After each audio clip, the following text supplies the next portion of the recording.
बिस्मिल्लाहिर्रहमानिर्रहीम। अस्सलाम वालेकुम। देखती आँखों और सुनते कानों को मेरा सलाम पहुँचे। आज हम जिस टॉपिक को लेके आपके पास हाज़िर हुए हैं अपने यूट्यूब चैनल पे, वो है डायबिटीज़। डायबिटीज़ असल में है क्या और इसकी कॉम्प्लिकेशंस क्या हो सकती हैं और इसके इलाज क्या हो सकते हैं। वीडियो शुरू करने से पहले मेरा एक पैगाम है कि मेरे चैनल को सब्सक्राइब करें, लाइक करें और अगर आपको वीडियो अच्छी लगे तो अपने कमेंट से मुझे आगाह भी कीजिएगा। आज मेरे साथ जो पर्सनैलिटी बैठी हुई हैं, उनको अरसा 10 साल से वो डॉक्टर वसीम अब्बास हाशमी साहब मेरे बड़े भाई हैं। मेरे अरसा 10 साल से वो शुगर के मरीज़ों का इलाज कर रहे हैं। इंतहाई नफीस शख्सियत के मालिक हैं। मैं उनका तहे दिल से शुक्रगुज़ार हूँ कि उन्होंने मुझे आज टाइम दिया, अपने कीमती वक्त में से टाइम निकाल के मुझे टाइम दिया और लोगों की बेनिफिट के लिए वो आज हमें बताएंगे कि शुगर एक्चुअल में है क्या, उसकी रेमेडीज़ क्या हैं और हम लाइफस्टाइल मॉडिफिकेशन के ज़रिए शुगर को कैसे कंट्रोल कर सकते हैं। चलते हैं सर वसीम अब्बास हाशमी साहब की तरफ। अस्सलाम वालेकुम सर। अस्सलाम जनाब, बहुत बहुत शुक्रिया जी इनवाइट करने का। तो स्टार्ट करते हैं जी हम डायबिटीज़ से। तो हम इसको 2-3 मेन हिस्सों में तकसीम करेंगे। पहला तो ये होगा कि शुगर क्या है, दूसरा इसकी अलामात क्या होती हैं, तीसरा इसका इलाज क्या है और इसकी जो कॉम्प्लिकेशंस उससे कैसे बचा जा सकता है। तो हम इसे आसान फहम में जो डिस्क्राइब करेंगे वो ये है कि ताकि ये पैगाम लेमैन लोगों तक पहुंच जाए और जो हमारा मैसेज जो है वो लोगों तक कन्वे हो जाए। सबसे पहली बात यह है कि शुगर एक ऐसी बीमारी है जिसमें जो हमारा लेबलिबा है पेंक्रियाज, वो इंसुलिन बनाना कम कर देता है। इसे हम कहते हैं टाइप 2। और एक दूसरी टाइप होती है जिसको टाइप 1 कहते हैं। उसमें जो बीटा सेल्स होते हैं वो बर्न आउट हो जाते हैं सारे। और एक और टाइप भी है जिसे हम कहते हैं गैस्ट्रेशनल डायबिटीज़, जो हमल के दौरान होती है। तो हम यहाँ पे जो डिस्क्राइब करेंगे आज वो हम टाइप 2 डायबिटीज़ डिस्क्राइब करेंगे, जिसमें at the time of diagnosis, तशखीस के वक्त, बीटा सेल्स 50% पहले ही बर्न आउट हो चुके होते हैं। और इसकी जो अलामात आती हैं, कुछ लोगों में इसकी अलामात जल्दी आ जाती हैं, कुछ लोगों में इसकी अलामात देर से आती हैं। तो जो अलामात बेसिक हैं, मोटी मोटी, वो हैं पेशाब का ज़्यादा आना, भूख का ज़्यादा लगना, वज़न में कमी या वज़न में ज़्यादती होना और इस तरह की अलामतें। तो 3 ऐसे सवालात हैं जिसकी बेस पे हम बग़ैर टेस्ट के भी ये असेस कर सकते हैं कि पेशेंट प्री डायबिटिक है या डायबिटिक है या नॉर्मल है। तो ये जो सवालात हैं ये प्रोफेसर अब्दुल बासित साहब ने 10-15 साल की तहकीक के बाद ये स्टार्ट किए थे और ये उन्होंने कहा था कि ये पैगाम पूरे पाकिस्तान तक सोशल मीडिया के थ्रू पहुंच जाना चाहिए। तो वो मेरी एक ज़िम्मेदारी थी, तो मैं सोच रहा था कि इसको भी पैगाम को पहुंचा दूं। सबसे पहले जो 3 सवालात, ये 30 सेकंड के अंदर आप अंदाज़ा लगा सकते हैं कि डायबिटिक हैं, प्री डायबिटिक हैं या नॉर्मल। पहला सवाल, अगर आपकी एज मोर दैन 40 है तो इसके 2 नंबर बनते हैं, अगर मोर दैन 50 है तो 3 नंबर बनते हैं। पहला सवाल। दूसरा, मर्दों में वेस्ट अगर 35 से ज़्यादा है तो 1 नंबर, अगर 35 से कम है तो 0 नंबर। औरतों में वेस्ट 32 से ज़्यादा है तो 1 नंबर, 32 से कम है तो 0 नंबर। तीसरा सवाल, फैमिली हिस्ट्री। फैमिली हिस्ट्री है तो 2 नंबर, अगर फैमिली हिस्ट्री नहीं है, माँ बाप बहन भाइयों में से किसी को डायबिटीज़ नहीं है तो 0 नंबर। आप अपना स्कोर निकाल लें। अगर आपका स्कोर 4 या 4 से ज़्यादा बनता है तो या तो आप प्री डायबिटिक होंगे या डायबिटिक होंगे। ये एक आसान सवाल है जिसकी बेस पे हम अंदाज़ा लगा लेते हैं कि पेशेंट डायबिटिक है, प्री डायबिटिक है, तब जाके टेस्ट करवा लें तो रिज़ल्ट आपके सामने होगा। बाज़ लोगों में अलामतें आती हैं, बाज़ लोग एक्सीडेंटली फाइंडिंग करते हैं तो डायबिटीज़ आ जाती है। तो स्पेक्ट्रम ऑफ सिम्टम्स हैं, बेशुमार इसकी अलामतें हैं। कुछ लोगों में बिल्कुल माइल्ड आती हैं, कुछ लोगों में बहुत कॉम्प्लिकेशन के साथ आती हैं। तो तशख़ीस 40 ईयर्स के बाद पेशेंट को अपनी स्क्रीनिंग कराते रहना चाहिए। ये तो होगी इसकी तशख़ीस और अलामतों के हवाले से। अब आ जाते हैं इसके जो एंड आर्गन डैमेज है, सर से लेके पाँव तक। सॉरी सर, मैं आपको इंटरप्ट कर रहा हूँ सर। अगर हम इसकी पेचीदगियों की बात करें कि इसमें क्या क्या लोगों को ख़तरात सामने आ सकते हैं, सर काइंडली इसको बताना पसंद करेंगे। ये क्योंकि एक वास्कुलर डिजीज़ है, इसमें जो एक टर्म बोली जाती है वो है अर्ली एजिंग। जल्दी एजिंग आना शुरू हो जाती है। आपके जितने भी वाइटल आर्गन्स हैं, ब्रेन है, किडनी है, हार्ट है, सब कुछ, ये सारे वाइटल आर्गन्स आपके डैमेज होना शुरू हो जाते हैं। ये आपके जिस्म के हर हिस्से पे असरअंदाज होती है, सर से लेके पाँव तक आपका हर आर्गन इससे मुतासिर होता है, और हर आर्गन्स की कॉम्प्लिकेशंस डिपेंड करती हैं। किसी में 5 साल बाद, किसी में 10 साल बाद, किसी में 15 साल बाद कॉम्प्लिकेशंस आती हैं। और डायबिटीज़ इन आर्गन्स में से किसी एक आर्गन्स को ज़्यादा टारगेट करती है, और जो वाइटल आर्गन होगा उसी का शट डाउन होगा और लाइफ का एंड हो जाता है। तो आपने बेसिक टेस्ट है, ईसीजी है, कार्डियोलॉजी के लिए वर्कअप है, किडनी का वर्कअप है, ये बेसिक आर्गन्स की जो मॉनिटरिंग है ये टेस्ट करवाते रहना चाहिए। हम इसे एनुअल स्क्रीनिंग है, 5 ईयर्स स्क्रीनिंग है, तो ये एडवाइस करते हैं, जिसको हम कहते हैं वर्कअप। तो डायबिटीज़ में आप ब्लाइंडली ट्रीट नहीं करते, आप वक्त के साथ साथ आर्गन्स को मॉनिटर करते रहते हैं, ताकि आपका जो डैमेज, जो सेंसिटिव आर्गन है उसको प्रिवेंट किया जा सके, और जो आपकी जो एंड आर्गन डैमेज है जिससे आपकी लाइफ को ख़तरा है उसको प्रिवेंट किया जा सके। अच्छा सर, अगर इसमें वो कहा जाता है कि शुगर के मरीज़ों में गुर्दे फेल हो जाते हैं, उनकी आंखें ख़राब हो जाती हैं, उनको दिल के मसाइल हो जाते हैं, और इसके अलावा जो कहते हैं ब्लड प्रेशर हो जाता है, सर इसकी मेजर वजूहात क्या हो सकती हैं शुगर के मरीज़ों में? पहले तो आपकी डायबिटीज़ का ड्यूरेशन ऐसा है, अगर ड्यूरेशन ज़्यादा है तो भी ये आप इनडायरेक्टली असेस कर सकते हैं कि अब इसके आर्गन्स थोड़े थोड़े डैमेज होना शुरू हो चुके होंगे। जितना ज़्यादा ड्यूरेशन गुजरेगा उतना आपकी डायबिटीज़ आपके आर्गन्स को मुतासिर करना शुरू कर देगी। दूसरा, अनकंट्रोल डायबिटीज़, अगर आपकी शुगर कंट्रोल नहीं है तो आपके आर्गन्स जल्दी डैमेज होना शुरू हो जाते हैं। किसी भी ओपिनियन स्पेशलिटी से जब हम ओपिनियन लेते हैं, कार्डियोलॉजी वालों के पास भेजें, नेफ्रो वालों के पास भेजें, आई वालों के पास भेजें, सारे पहला फ़िक्रा जो शुरुआत करते हैं वो ये करते हैं, आप अपनी डायबिटीज़ को कंट्रोल करें, उसके बाद फिर आप ये ट्रीटमेंट स्टार्ट करें। तो good control, excellent control diabetes का आपके इन आर्गन्स की लाइफ बढ़ा देता है, और जितना पुअर कंट्रोल होगा उतना कॉम्प्लिकेशंस जल्दी आ जाएंगी, और आई की, हार्ट की, किडनी की कॉम्प्लिकेशंस ज़रा जल्दी आ जाती हैं 7 साल बाद, 10 साल बाद। न्यूरोपैथी भी डेवलप हो जाती है, बाकी भी चीज़ें आहिस्ता आहिस्ता, लेकिन हमारी नज़र में जो वाइटल आर्गन्स हैं वो ज़्यादा अहम है। वाइटल आर्गन्स को बचा लेना वो आपकी ट्रीटमेंट का मेन मकसद होना चाहिए। सही हो गया सर। और सर इसमें जो सेल्फ़ मेडिकेशन है, मरीज़ जो ख़ुद से अद्वियात ले लेते हैं, उसके बारे में क्या कहना चाहेंगे आप? जो हमारे पास जितने भी कॉम्प्लिकेटेड केसेस आते हैं वो बेचारे कहीं ना कहीं से मिसगाइड होके आते हैं। शुरू में जब भी किसी हम पेशेंट को डायबिटिक लेबल करते हैं तो वो डिनाइल फेज़ में होता है, वो ये मान नहीं रहा होता कि मुझे डायबिटीज़ है। अभी भी पाकिस्तान की पॉपुलेशन इसे इरेडिकेट, ख़त्म करने के चक्कर में पड़ी रहती है कि किसी तरह मेरी शुगर ख़त्म हो जाए। ख़त्म करने के लिए वो बेचारे कभी हकीम के पास, कभी किसी जगह कोई ऐसी मेडिकेशन करने के चक्कर में पड़ जाते हैं जिससे वो कोशिश करते हैं कि हमारी दवाई से जान छूट जाए। तो वो इरेडिकेशन के चक्कर में सेल्फ़ मेडिकेशन करते हैं। जब वो देखते हैं कि अब सेल्फ़ मेडिकेशन से आराम नहीं आ रहा, डैमेज हो रहे हैं, नुकसान ज़्यादा हो रहा है, तब उनका एक फ़ेज़ आता है एक्सेप्टेंस वाला फ़ेज़। फिर वो ये मान लेते हैं कि शुगर ताहयात है। तो शुरू में अगर पेशेंट हमारे पास आ जाए, किसी भी अच्छे डायबिटोलॉजिस्ट के पास चले जाएँ, किसी अच्छे सेंटर पे चले जाएँ, किसी रजिस्टर्ड इदारे में चले जाएँ, और अपनी treatment from the first day जो भी गाइडलाइंस के मुताबिक उसकी बनती है वो स्टार्ट कर दे, तो उसके एंड आर्गन्स, उसकी क्वालिटी ऑफ लाइफ, ये सारी चीज़ें बहुत ज़्यादा बेहतर, जल्दी बेहतर हो सकती है।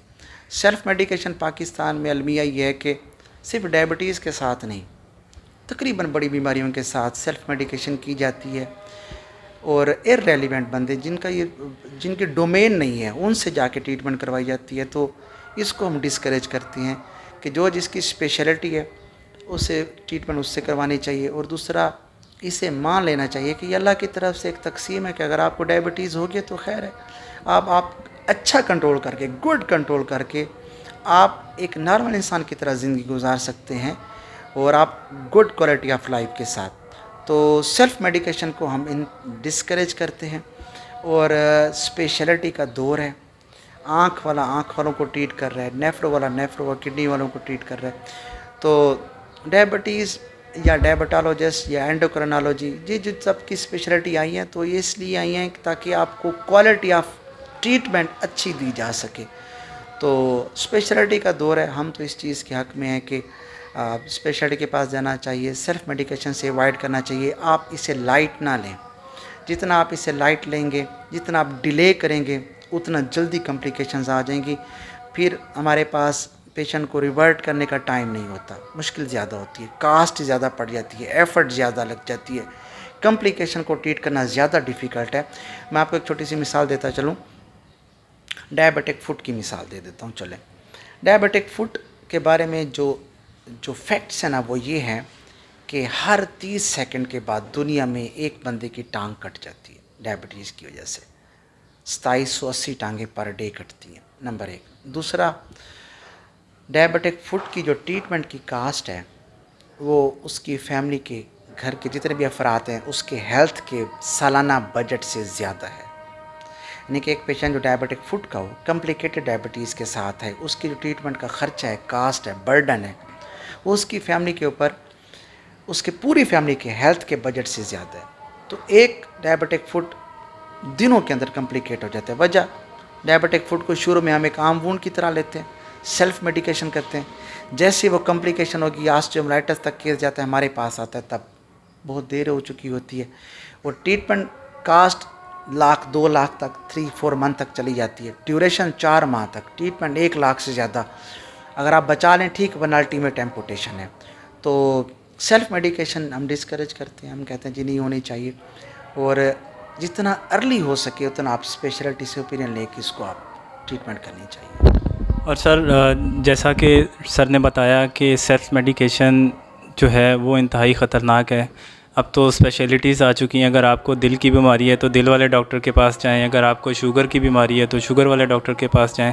अच्छा सर, मेरा एक सेकंड लास्ट क्वेश्चन है कि अक्सर लोग कहते हैं कि जिनको शुगर हो गई है उनके लिए इंसुलिन आखिरी हल है, तो क्या इंसुलिन से पहले भी शुगर कंट्रोल हो सकती है सर?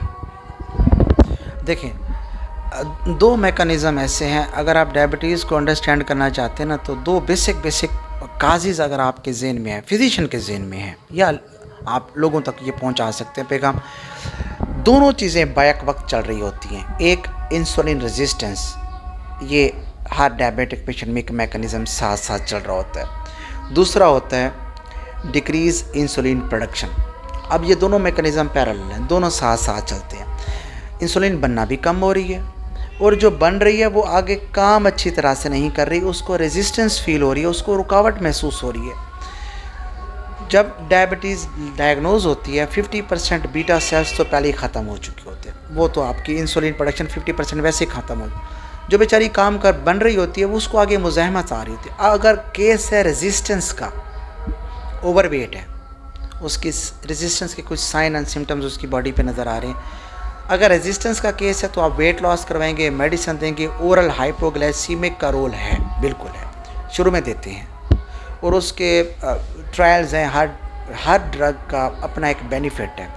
तो इंसुलिन रेजिस्टेंस का केस हो तो आप ओरल हाइपोग्लाइसीमिक दे सकते हैं, और शुरू में देते भी हैं, ओरल हाइपोग्लाइसीमिक देते हैं। लेकिन जो अल्टीमेट ट्रीटमेंट है वो मैकेनिज़्म भी तो साथ साथ चल रहा है, डिक्रीज प्रोडक्शन भी तो है, इंसुलिन बनना भी तो कम हो रही है। एक वक्त ऐसा आएगा, यही टाइप 2 डायबिटिक पेशेंट, उसके बीटा सेल्स बेचारे के वैसे ही 5-10% पे चले जाते हैं, इंसुलिन बनना तकरीबन ख़त्म हो चुकी होती है, और वो लोग आलमोस्ट टाइप 1 के बराबर हो चुके होते हैं, उनमें अल्टीमेट ट्रीटमेंट इंसुलिन है। तो हमने ऐसे केसेस देखे जो 20-20 साल से ओरल हाइपोग्लाइसीमिक ले रहे हैं, ठीक है, चल रहे हैं, most like gold standard treatment तो वही बनती है। बहुत शुक्रिया सर जी। सर मेरा एक लास्ट क्वेश्चन है कि अब जैसे हमने इसकी कॉम्प्लिकेशंस और इसकी पेचीदगियाँ डिस्कस कर ली हैं, सर अगर एक पेशेंट है उसको डायग्नोज हो गई है शुगर, और वो अपना लाइफस्टाइल कैसे मॉडिफिकेट करके अपनी शुगर को मैनेज कैसे कर सकता है? टाइप 2 की बात अगर हम करें तो ये है कि सबसे मेन चीज़ जिसको पर अगर मुझे ऑप्शन दिया जाए सब एक चीज़ को टारगेट करें तो मैं उसका वेट करूँगा। वेट, मैं शायद डाइट के ऊपर इतना अभी फोकस ना करूँ, तो मैं वेट के ऊपर करूँगा। वो इस तरह से कि मैं उसका एक वेट निकालूँगा, अंदाज़ा वेट उसका, तो जो उसका आइडियल वेट होना चाहिए उसका BMI, तो अगर रेजिस्टेंस होगा तो मैं वेट लॉस करूँगा, उसका रिज़ल्ट अच्छा मिल जाएगा। 10% वेट लॉस हो जाए रेजिस्टेंस वाले केस में, ओवर वेट, तो बहुत अच्छा रिज़ल्ट मिल जाता है। इसके अलावा बाकी जो लाइफस्टाइल मॉडिफिकेशन है, number 1 weight loss, number 2 30 minutes walk daily, हफ्ते में 5 दिन 150 मिनट पर वीक और 2 दिन का गैप दे के। और दूसरा जो 2 फ़िक्रे हैं इंतहाई आसान है, वो अगर याद कर लें तो ज़्यादा बेहतर रहेगा। एक है कि नेचर मेड प्रोडक्ट्स आपको अलाउड हैं, मैन मेड प्रोडक्ट्स पे पाबंदी है। तो जितना भी आप स्वीट लेना चाहें वो नेचर मेड स्वीट लें, मैन मेड स्वीट से अवॉइड करें। दूसरा जो मेजर मील है, जो रज के खाना है जिसको हम कहते हैं मेजर मील, वो आपका सूरज गुरूब होने से पहले पहले एंड हो जाना चाहिए। आपका मेजर मील कभी भी डिनर नहीं होना चाहिए। अगर आपका मेजर मील डिनर है तो वो फिर आपका वेट लॉस नहीं होगा और आपको बाकी भी प्रॉब्लम्स आना शुरू हो जाएंगी। तो मैं जो सजेस्ट करूँगा वो ये है कि मेजर मील हमेशा मगरिब से पहले आपका वाइंड अप हो जाना चाहिए। और दूसरा आपकी जो वॉक है 30 minute walk, weight loss, nature made sweet, man made sweet से अवॉइड करें।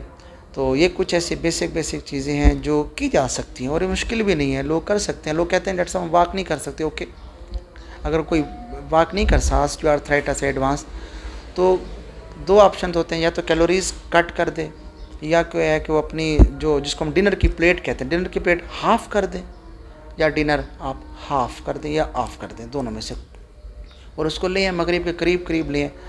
तो इंटरमिटेंट फास्टिंग का कंसेप्ट अब दुनिया में आ रहा है कि आप 6 घंटे 8 घंटे खा लें, उसके बाद एक थोड़ी सी लॉन्ग फास्टिंग दें, आप 10 घंटे 12-14 घंटे की फास्टिंग दें। फास्टिंग आपके कंट्रोल में है तो आपका दिन सारा ठीक गुजरेगा। तो weight loss, 30 minute walk, nature made products allowed, man made products prohibited. इसके अलावा मेजर मील बिफोर सनसेट। तो ये बेसिक चीज़ें हैं, ये कर लें तो ये शुरुआत करें। ये भी ट्रीटमेंट का हिस्सा है, ये भी इलाज का हिस्सा है। अब इसे हम इलाज का हिस्सा कहते हैं। इलाज सिर्फ नुस्खे का मोहताज नहीं है, जो आपको और भी बड़ी चीज़ें करनी पड़ती हैं। इसको मल्टी डायरेक्शनल अप्रोच कहते हैं। शुगर का इलाज सिर्फ प्रेस्क्रिप्शन बेस नहीं है, वो आपकी ज़ात की तब्दीलियों से लेकर आप बाकी चीज़ें सारी, तब जाके इसको आप अप्रोच कर सकते हैं। इसके 3-4 पिलर हैं। प्रेस्क्रिप्शन इसका एक पिलर है, फूड इसका दूसरा पिलर है, लाइफस्टाइल मॉडिफिकेशन का तीसरा पिलर है। 3-4 पिलर हैं इसके, तो आपको सारे होल्ड करने पड़ते हैं। आप कोई एक पिलर पकड़ के आप उसको ट्रीट नहीं कर सकते, ऐसा मुमकिन नहीं है। जो लोग कहते हैं कि जी मैं सिर्फ नुस्खा इस्तेमाल करना है, वो भी गलत फहमी में है। जो लोग कहते हैं कि मैंने सिर्फ एहतियात करनी है और मैंने कुछ भी नहीं करना, तो वो भी गलत फहमी में है। तो आपको ये इसको हर एंड से ग्रिप करना पड़ेगा, तब जाके आपको डायबिटीज़ को आप कंट्रोल कर सकेंगे, वरना फिर मुश्किल हो जाएगी आपके लिए। बहुत शुक्रिया डॉक्टर साहब। जैसा कि नाज़रीन डॉक्टर साहब ने बताया कि शुगर की अक्सर बीमारी है क्या, उसकी कॉम्प्लिकेशंस क्या हो सकती हैं और हम उनसे कैसे बच सकते हैं, जो कि बेसिक क्वेश्चंस थे जो हमें फेस करने को मिलते हैं कि शुगर की बीमारी के साथ हम कैसे अपने आप को ठीक रख सकते हैं, वो डॉक्टर साहब ने बता दिया कि हम इस तरह से अपनी लाइफ को मैनेज करके, अपनी लाइफस्टाइल को मॉडिफाइड करके शुगर के साथ ज़िंदगी गुजार सकते हैं। मैं डॉक्टर साहब का तहे दिल से मशकूर हूँ कि उन्होंने मुझे टाइम दिया, अपने कीमती वक्त में से टाइम दिया।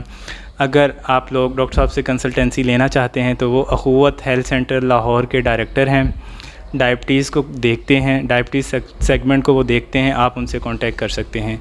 आपका बहुत शुक्रिया। अल्लाह हम सब का हामी व नासिर हो। पाकिस्तान जिंदाबाद, पाकिस्तान पाइंदाबाद।